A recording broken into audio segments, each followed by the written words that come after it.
Herkese merhaba arkadaşlar. Қалдарыңыз қалай? Біздің бүгінгі өтетін тақырыбымыз түрік тіліндегі бір нәрседен кейін, бір нәрсе жасамастан бұрын деген секілді тақырыпты өтеміз. Яғни, бұның ережесін мен қазір жазып қойдым. Исім, яғни зат есім, біз зат есімнен кейін дан және önce немесе sonra дегенді қолданатын боламыз. Яғни, дәріс деген сөзді алайық. Дәріс деген сөзді алайық. Бұл бізде зат есім, исім. Яғни, мына жерге қараңыздар, жазып қойған дан деген мына үлкен әріптер тұр ғой, ол бізде осы сөздің дауыссыз дыбысына қарай және дауысты дыбысына қарай өзгереді. Мысалы, дәрістен sonra деп айтсақ болады. Яғни, бұл бізде сабақтан кейін. Немесе дәрістен önce. Сабаққа дейін. Түсіндік қой, sonra дегеніміз содан кейін, önce дегеніміз одан бұрын. Мысалы келтірейік. Дәрістен sonra eve geliyorum. Байқайсыздар ма, бізде уже сөйлем құрау кәдімгідей күрделеніп жатыр, Дәрістен önce қайда бардық десек болады? Дәрістен önce маркетке gittim. Сабақтан бұрын маркетке бардым. Немесе біз осы дан sonra, дан önce дегенді күндік рутиналарда қолдануға болады. Мысалы, айтамыз ғой, біз ұйықтап тұрғаннан кейін мен тамақ іштім, душ алдым, немесе сабаққа бардым, сабақтан келген соң үй жұмыстарын жасадым деген секілді осы сөздерді осылай біз күнімізді түсіндіретін болсақ,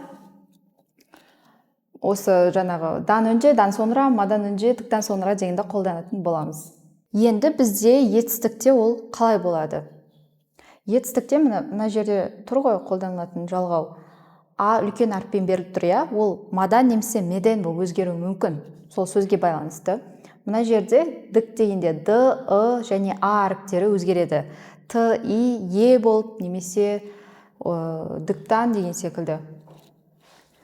Çalışmak деген сөзді алайық. Яғни, çalışmak деген негізі жұмыс істеу немесе үй тапсырмасын орындау, дәріс çalışıyorum деген кезде қолданамыз. Çalışmak дегенде бізде çalışmadan önce деп айтамыз. Яғни, көріп тұрсыздар ғой, мак деген бізде кетті. Çalışmadan, осы мадан жалғау жалғанады. Çalışmadan önce. Мысалы, бұлай жасайық. Ders çalışmadan önce yemek yedim. Yemek yedim. Яғни, сабақ үй тапсырмасын орындамастан бұрын тамақ жедім. Түсінікті ғой, Енді діктан sonra дегенді жасайық. Ders çalıştıktan sonra, біз sonra дегенді қалай айттық? Кейін дедік, үй тапсырмасын жасағаннан кейін ойнадым. Түсінікті ғой? Дәріс çalıştıktan sonra ойнадым. Яғни, үй тапсырмасын жасап болғаннан кейін ойнадым.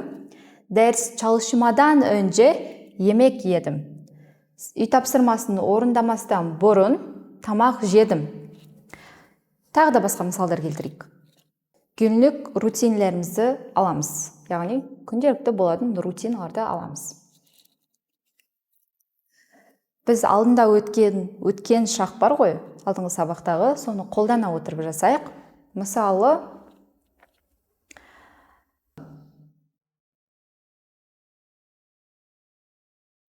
уянмак деген Уянмак деген ұйқыдан ояну. Яғни бұл бізде етістік. Етістік болған жағдайда қайсысы қолданылады деді? Мадан önce немесе діктан sonra, я? Яғни ұйқыдан оянғаннан кейін деп біз қалай айтамыз? Фил тұр, етістігіміз тұр, діктан sonra. Уяндықтан sonra оянғаннан кейін біз не істейміз? Жуынамыз. Немесе душ аламыз. Душ алдым дейік. Одан кейін не жасаймыз? Душ алдықтан sonra біз алмак деген бізде етістігі. Алдықтан sonra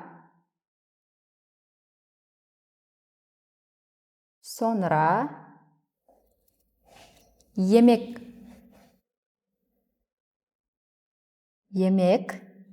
yiyeceğim. Осы жерде біз келер шақты қолданамыз. Yiyeceğim. Душ алғаннан кейін тамақ жеймін.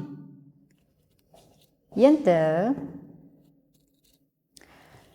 меден önce дегенді қолданып көрейік.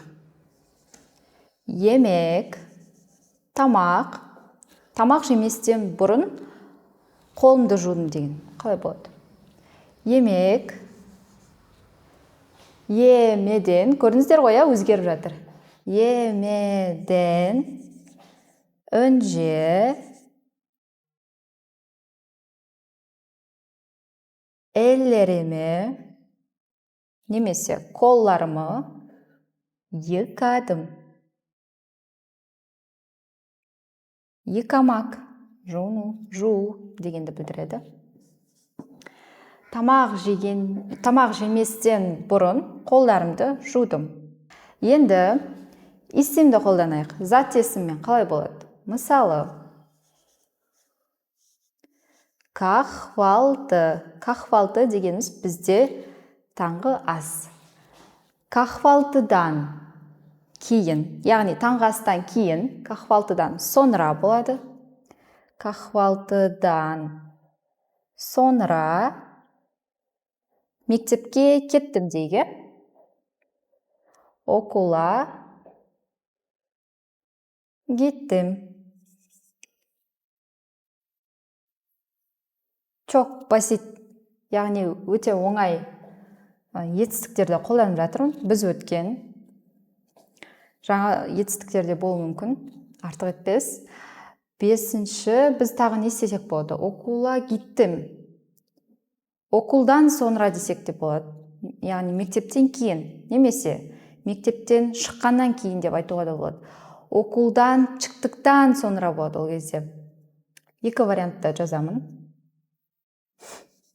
Яғни екеуі, біреуі исем olarak, біреуі фил түрінде кетеді. Окулдан sonra парка gittim. Қарап отыр қоя. Окулда.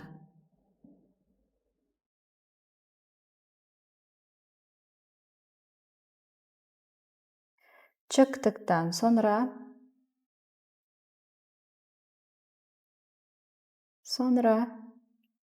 парка gittim. Gibi деген секілді.